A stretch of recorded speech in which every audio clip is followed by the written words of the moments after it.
What's up everyone, OJ here. Welcome back to another video. Today, I'm going to be giving you guys my experience with the game that absolutely shocked me with the quality of it and how good it was. And that is Persona 5 Scramble The Phantom Strikers on the Nintendo Switch and the PlayStation 4. So if you have a Japanese account on your Nintendo Switch, you can go right now and download the demo for the game, because the game is actually coming out pretty soon in Japan. We still have to wait for the Western release date, but it's coming out soon in Japan, so therefore they got a demo. So I went on my Nintendo Switch, I downloaded the demo, and I was expecting a game around the quality of Hyrule Warriors or Fire Emblem Warriors. I was expecting that type of structure, but just with Persona fonts and a couple other things that kind of make it seem as if it's a Persona game, you know, with the characters and the enemies and all that. So I wasn't expecting much more than that.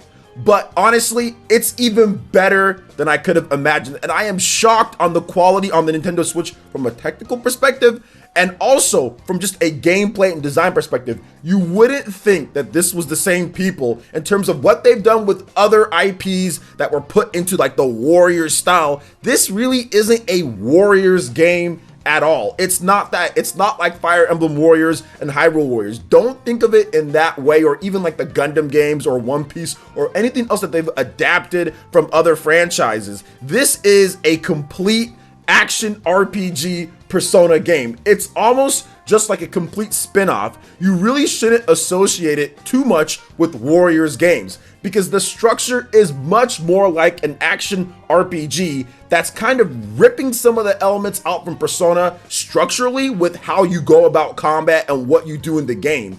It's not like they just drop you in this big arena and you're just fighting enemies and you're going from point to point to point. That's not it. They kind of segment it like a turn-based RPG. You have individual encounters and missions, and you progress through that way. So the combat doesn't get monotonous. You're not sitting there fighting over and over and over and over enemies like you would in other Warriors games. It's structured, it's plotted, and it's very different from what you've seen before, and that shocked me. I mean, I knew that they were going to do that a little bit because I'd already seen gameplay videos and stuff like that, but I figured that it would ultimately end up being like what we've seen before, but that is not the case. And not only am I shocked with the structure and kind of how they did things, I'm actually surprised with how smooth it is on the Nintendo Switch, considering some of the other Warriors or some of the other types of games that have came over. I wasn't expecting it to be maybe as good when it comes to controls and gameplay as some of the other games that were made particularly for the Switch, like a Fire Emblem Warriors or like a Hyrule Warriors Definitive Edition,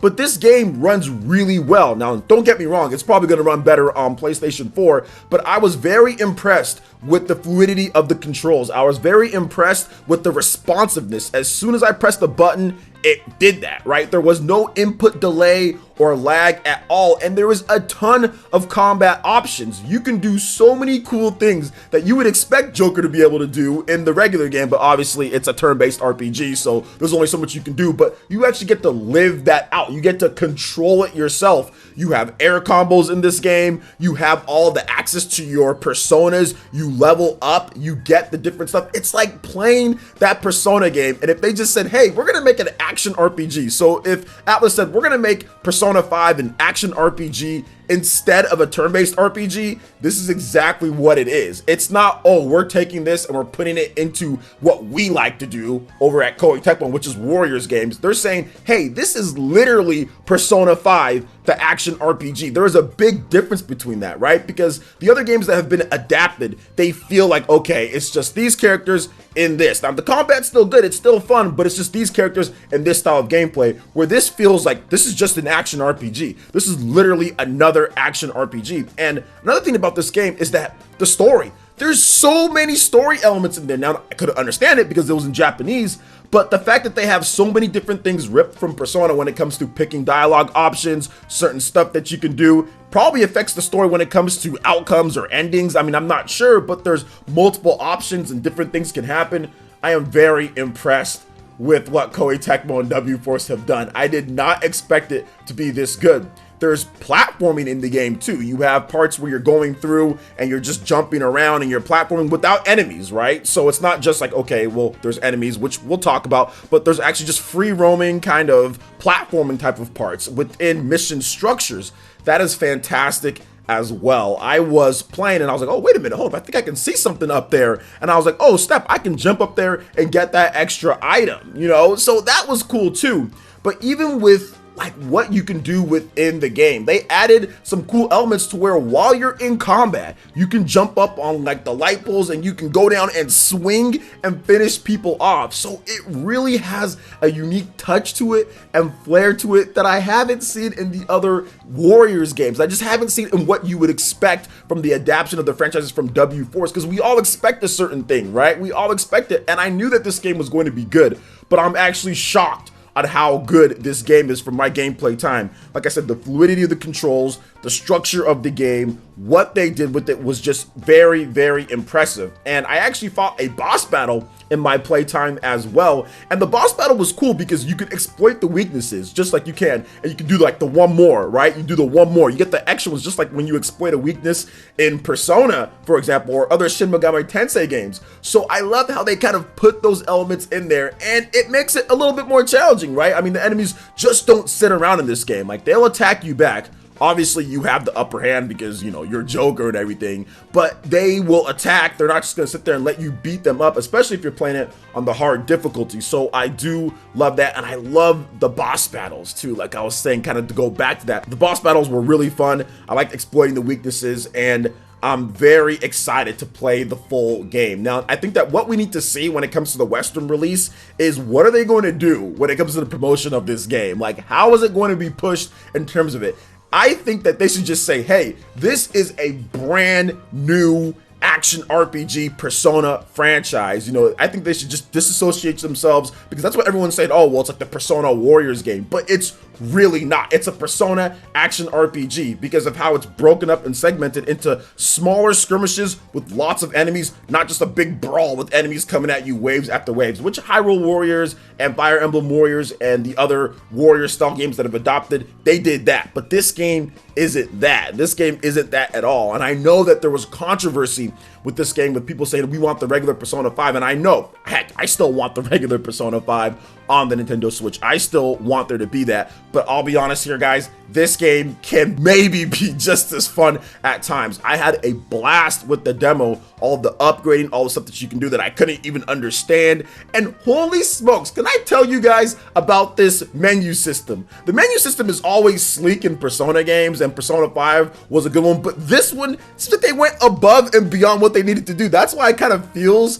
like, with the attention to detail with a lot of the stuff, it feels as if Atlas themselves made this. Like, that's the type of quality that I'm sensing. That's the type of attention to detail, little touches and things, because this menu system is amazing how they transition from one point to another. And I know that's not gameplay, but it kind of goes to show you what I'm trying to talk about here. They really put a lot of time and effort into Persona 5 Scramble The Phantom Strikers. It is a solid game, and honestly, I think that this game is going to do better than what people think it is. I think once people actually see what it is, and once we get the reviews in, and once reviewers and gamers play and say, wait a minute, this isn't what we were expecting too much, right? It's not that. This is a solid game. Yes, it's not Persona 5, the vanilla or the Royale, but you know what, man? It is a really good game that I had a ton of fun with. And I think that once we actually get the Western version and I can understand the menus and the options and all of the upgrading and the skills, this is going to be a game that people say, wow, this might be on my best of 2020 list in terms of games. It might be the most shocking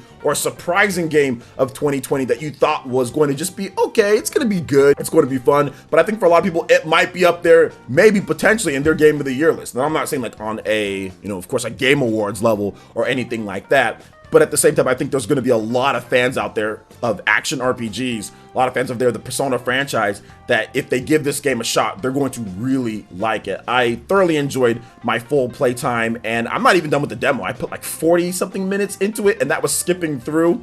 But I did want to end on this, guys. The cutscenes and the cinematics in the game, are really high quality too. The anime that they show in there, it's all really high quality. It's all the voice actors. Nothing is done on like a skimpy note, you know, nothing is kind of like taken back. It really does feel like a full-fledged Persona 5 mainline action RPG game. That's how good the cinematics are. That's how good the voice acting, the cutscenes, everything feels very familiar, and that's a good thing. That's a good thing. It doesn't feel like, okay, this is just a side game. It really feels like it's a main game, just like a spin-off of it, almost kind of like Persona and Shin Megami Tensei. So I'm really excited to get my hands on the full game whenever it does drop here in the West. And you guys should definitely check it out if you haven't done so. Just get a Japanese account, make one. They're very easy to do. Download the demo, see for yourself. See for yourself in terms of the game. I really liked it. I'm not sure if everybody will feel the same way, but I know I was pleasantly shocked and surprised on the quality of this game. And it might end up being